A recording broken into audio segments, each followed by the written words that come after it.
On peut penser ce qu'on veut, mais Dubaï a toujours eu cette image de terrain de jeu géant pour les riches, construit grâce à la chance et l'argent du pétrole. You can have whatever you like. You can have whatever you like. When the beat goes off, we bang to the. Hey Bibi, come to Dubai. Mais l'histoire de Dubaï, c'est tout sauf une question de chance. Dubaï, c'est l'histoire d'une décision courageuse qui a tout changé en quelques dizaines d'années. Dans cette vidéo, on va voir comment cette décision de l'émir de Dubaï a propulsé sa ville sur la scène mondiale et aussi ce que ça signifie pour son avenir. On explorera aussi une question clé. Est-ce que son successeur, le prince héritier Sheikh Hamdan, pourra poursuivre la vision ambitieuse de son père une fois au pouvoir? Et pour comprendre l'ampleur de cette vision, il faut commencer au tout début. Ouais, ça, c'est Dubaï, un petit port de pêcheurs de perles coincé entre le désert et les eaux du golfe Persique. C'est en 1949, dans la maison de Sheikh Saïd bin Maktoum, l'émir de Dubaï de l'époque, que naît Mohammed, son petit-fils. C'est dans cette plutôt modeste demeure que Sheikh Mohammed grandit sous l'œil de son père, Sheikh Rachid, et de sa mère, Sheikha Latifa. Son grand-père, Sheikh Saïd bin Maktoum, a régné sur Dubaï pendant 46 ans, mais les années 30 sont très dur pour Dubaï. L'arrivée des perles cultivées au Japon fait chuter leur économie. Et pour sauver la situation, Sheikh Saïd essaie de signer un accord pétrolier en 1937. Mais pas de chance, contrairement à leurs voisins, ils ne vont pas arriver à trouver du pétrole sous leur sol. Et c'est comme ça qu'ils vont décider plutôt de se tourner vers le commerce d'import-export, notamment de l'or. Mais en 1958, quand Sheikh Rachid prend la direction de Dubaï pour continuer la vision de son père, il va être un peu plus chanceux. En 1966, ils vont enfin finir par trouver du pétrole. Mais Dubaï ne devient pas dépendant de l'or noir pour autant. Leurs réserves de pétrole sont même plutôt limitées. Sheikh Rachid a appris des erreurs du passé et utilise donc les revenus du pétrole plutôt pour diversifier l'économie et investit dans des grands projets stratégiques. Élargir le canal de Dubaï et construire le port Rachid. Il fixe des objectifs ambitieux et insiste sur un point d'une importance capitale, l'éducation du peuple émirati. Son père croyait en l'apprentissage par l'action et le fait d'affronter les défis de front. Il emmenait donc le jeune Sheikh Mohammed dans ses voyages diplomatiques et par exemple pour la construction de l'aéroport de Dubaï, Sheikh Mohammed est impliqué dans le projet dès le début. Il acquiert grâce à ça de l'expérience réelle et voit son père en action. Et quand Sheikh Rachid meurt en 1990, après une période de transition où son grand frère Sheikh Maktoum gouverne main dans la main avec lui, Sheikh Mohammed est bientôt prêt à continuer l'œuvre de son père et écrire la suite de l'histoire de Dubaï. En 2006, il devient officiellement l'émir de Dubaï.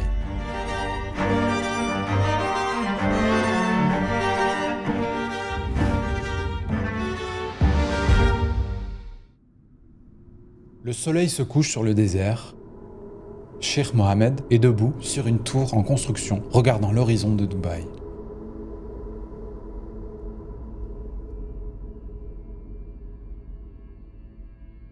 Son grand-père Sheikh Saïd et son père Sheikh Rachid ont construit les fondations de cette ville. Mais une question le préoccupe. Suivre leur chemin ou choisir une voie complètement différente. C'est la décision qui a littéralement tout changé pour Dubaï. Sheikh Mohammed décide de suivre la vision de sa famille, mais de pousser 1000 fois plus loin et d'y aller 1000 fois plus vite. Il veut que Dubaï soit non seulement plus dépendant du pétrole, mais qu'elle inspire le monde entier en devenant numéro 1 dans tous les domaines. Il imagine une ville futuriste, un centre mondial du commerce, de l'immobilier, du tourisme. Il va voir les membres de son gouvernement et leur explique sa nouvelle devise. Strive for number one. Visez le numéro 1. Que voulez-vous que cet endroit Je devienne? veux qu'il soit numéro 1, pas juste dans la région, mais dans le monde. Que voulez-vous dire par numéro 1 dans le monde? Dans tout. L'enseignement supérieur, la santé, le logement. Simplement offrir à mon peuple le plus haut niveau de vie. Oubliez le rêve américain. Il veut construire le rêve de Dubaï. Des plans et des idées incroyables commencent à émerger, des îles artificielles en forme de palmiers, le plus grand gratte-ciel du monde, le monde entier regarde Dubaï, attendant de voir si cette vision va vraiment devenir réalité.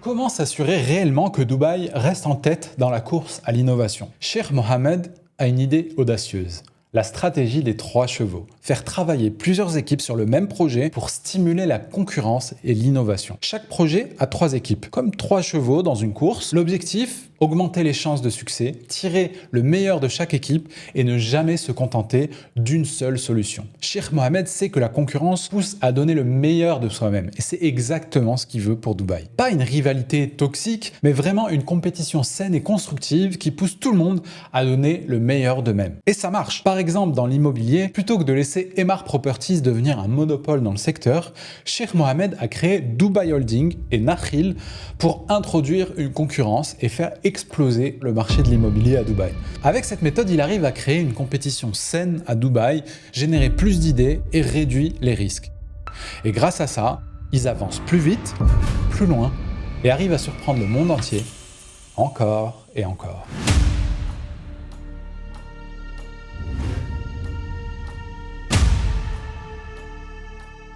En à peine 20 ans, de 1995 à 2015, le PIB de Dubaï a été multiplié par 10, passant de 11 à 101 milliards de dollars. Et ce, en diminuant la part des revenus du pétrole de 18% à seulement 1,2%. La population est passée de 700 000 à 2,75 millions de personnes. Les exports ont augmenté de 645% dans la même période. 70% des 500 meilleures entreprises qui font partie du fameux Fortune 500 ont leur siège Middle East qui est situé à Dubaï. Et plus de 120 compagnies maritimes et 150 compagnies aériennes transitent tous les jours par Dubaï. Alors comment ils font pour aller aussi vite? Eh bien, c'est plusieurs choses. D'abord, Sheikh Mohammed est décisif et il donne à ses équipes le pouvoir de prendre des décisions rapidement et de se passer finalement de toute la bureaucratie. Vous allez me dire, c'est risqué quand même. Bah, il voit pas les choses comme ça. Pour lui, il faut échouer vite, apprendre et s'adapter. Il n'a pas peur des risques et voit les échecs comme des opportunités d'apprentissage. Il parle souvent de la règle des 70%. Il préfère lancer un projet à 70% près plutôt que d'attendre la perfection, qui pourrait prendre des années et des années et laisser filer les opportunités. Et ça marche. Par exemple, la Palme Jumeirah, la fameuse île artificielle, aurait dû prendre une éternité à planifier et à construire. Mais il a accepté de lancer le projet juste sur la base d'une note conceptuelle. C'est un des exploits d'ingénierie les plus fous du monde. Ils ont déplacé des millions de mètres cubes de sable et de roches, tout ça en une fraction du temps qu'il aurait fallu à la plupart des pays pour juste déjà obtenir les permis. Pourquoi voulez-vous que tout soit le plus grand, le plus haut? Si, pourquoi pas? Pourquoi pas? Si vous pouvez l'avoir à New York, pourquoi ne pourrions-nous pas l'avoir ici? Pourquoi êtes-vous si pressé? La plupart des gens essaieraient de faire tout cela en une vie, pas en 5 ans. Je veux que mon peuple vive une meilleure vie maintenant, qu'ils aillent au lycée maintenant, qu'ils aient accès à de bons soins de santé maintenant, pas dans 20 ans. Toujours prêt à apprendre et à s'adapter, il encourage ses équipes à être flexibles face aux problèmes qui se présentent à eux. Par exemple, pendant la crise de 2008 qui a frappé l'économie de Dubaï de plein fouet, il n'a pas hésité à ajuster ses plans pour soutenir l'économie et relancer les investissements. Les gens disaient que Dubaï était fini. Il y avait une crise économique. Oui, je veux dire que certaines personnes disaient cela, mais c'est un défi et je sais que nous le surmonterons parce que je sais que Dubaï n'est pas fini et que Dubaï est de retour parce que c'est Dubaï. Pourquoi vous êtes-vous retrouvé dans ce pétrin? Pourquoi la crise est-elle survenue? Il doit y avoir des choses que vous avez apprises à Bien ce sûr que sujet. nous apprenons chaque jour. Mais ce n'est pas nous. Nous faisons partie de ce monde, de cette crise, ou comme je l'appelle, ce défi. Vous n'aimez pas le mot crise. Non, c'est un défi. Nous sommes dans la péninsule arabique. Chaque jour est un défi pour nous. Chaque jour, nous devons faire face au défi de l'eau, au défi de trouver quelque chose à manger. Donc chaque jour est un défi. Donc nous le prenons comme un défi.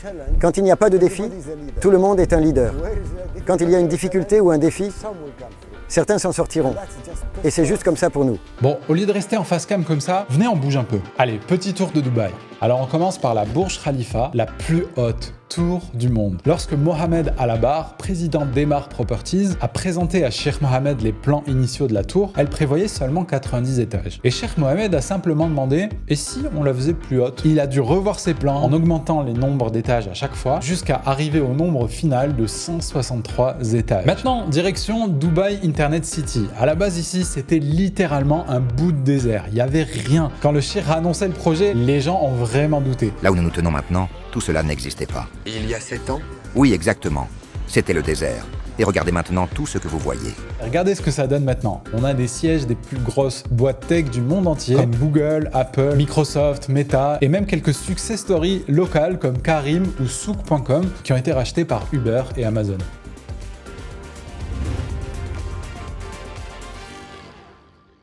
Dubaï attire aujourd'hui plus de touristes que New York, Singapour, Istanbul ou même Amsterdam. En 2023, c'est 17 millions de touristes qui ont visité Dubaï. Ses centres commerciaux luxueux, ses plages paradisiaques, ses sites historiques, ses restaurants étoilés et ses parcs d'attractions de classe mondiale. Alors comment Sheikh Mohammed a réussi à faire de Dubaï la destination que le monde entier veut visiter?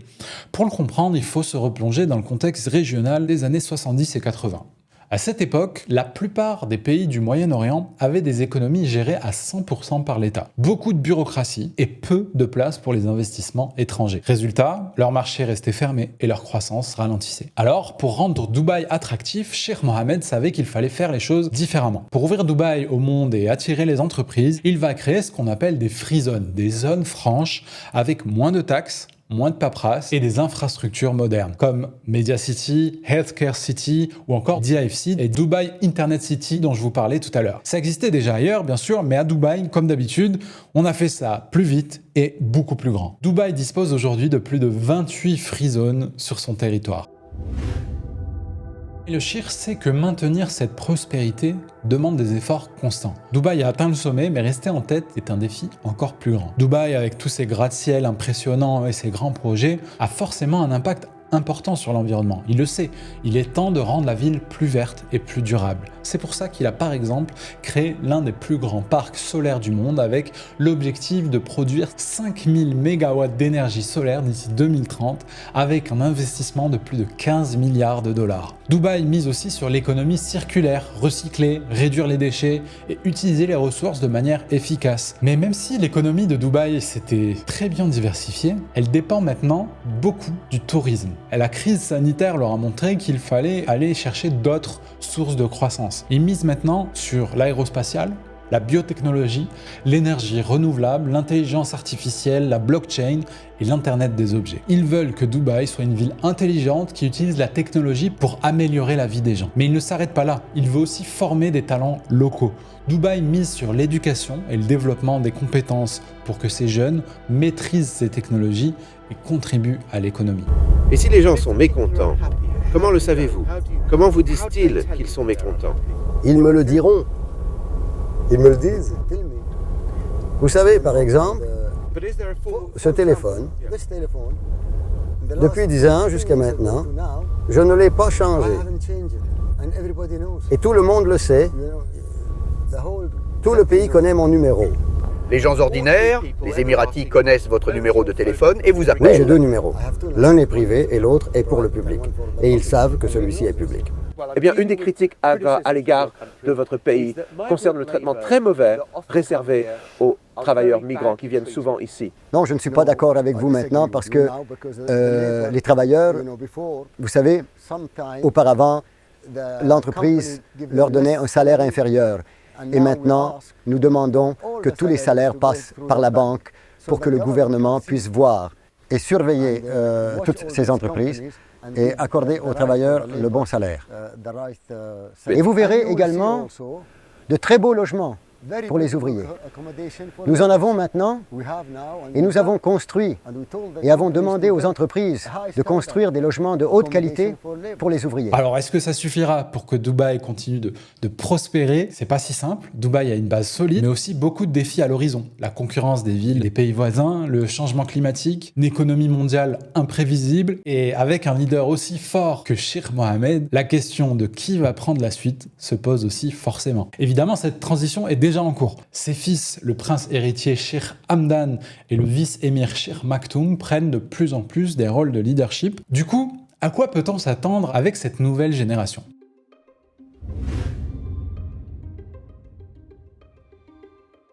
Imaginez un jeune leader qui doit prendre la tête d'une ville aussi emblématique que Dubaï, après des décennies d'un succès incroyable orchestré par son père. Sheikh Hamdan bin Mohammed bin Rachid Al Maktoum, souvent appelé Fazza par ses millions de followers sur les réseaux sociaux, est bien plus qu'un prince au visage souriant et au goût de l'aventure.